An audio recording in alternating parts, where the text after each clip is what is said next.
Bien, y como decíamos al principio, la historia de desencuentros entre el poder y la prensa motivaron el título de este lado B, que es la soledad del poder y la libertad de prensa.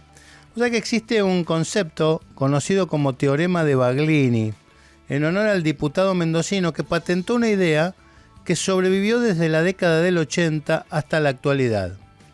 Y dice que cuanto más cerca está del poder un político, más conservador se vuelve. Cuanto más se acerca ese político al poder, más se aleja del cumplimiento de sus promesas de campaña.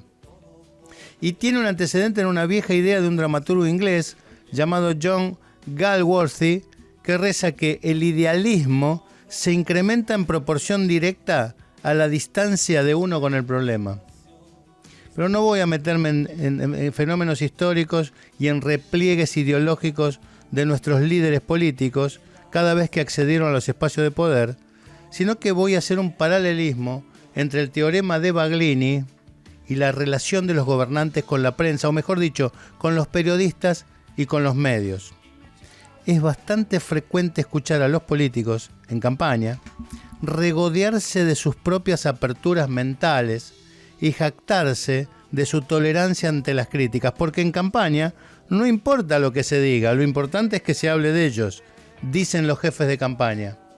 Pero cuando ese mismo político deja de ser un candidato para ser el elegido, empieza a poner de lado el espíritu democrático y de respeto a la opinión pública para comenzar una lucha subrepticia contra todo aquel que opine distinto a él o a sus intereses.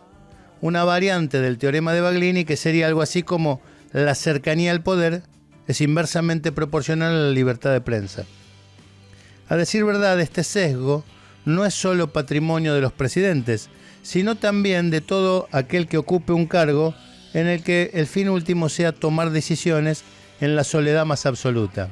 Gobernadores, intendentes, jueces suelen encontrar en la prensa a los culpables de las consecuencias de las decisiones que tomaron, en soledad, y como alguna vez dijimos, la soledad es una pésima compañía. Creer que todo es propio del actual gobierno no es más que un error de recencia, o sea, creer que lo peor es lo actual por encima de lo antiguo, pero recordemos que los encontronazos que tuvo el poder y la prensa en la historia democrática argentina, obviamente de las dictaduras no pienso hablar, porque esta relación siempre estuvo rota. ¿Recuerdan cuando la jueza Badú Dubudía prohibió a Tato nombrarlas en su programa? ¿O cuando el presidente Menem propuso la libertad del palo frente a la libertad de prensa? ¿O los Kirchner y su pelea de fondo con el nervioso Grupo Clarín? ¿Y la ley de medios? Y mucho más acá, la guerra de trolls y los ejércitos de influencers que reparten insultos, descalificaciones, con mentiras validadas con likes en el afán de darle algún viso de veracidad, alguna opinión o algún rumor. Lamentablemente la pelea entre gobernante y prensa es antigua y reaparece como El Día de la Marmota, esa película que todos los días empezaba de la misma manera, y reaparece con cada gobierno y con los mismos argumentos. Ya en los años de Irigoyen y su pelea con el diario Crítica, o en los años de Perón y su pelea con el diario La Prensa.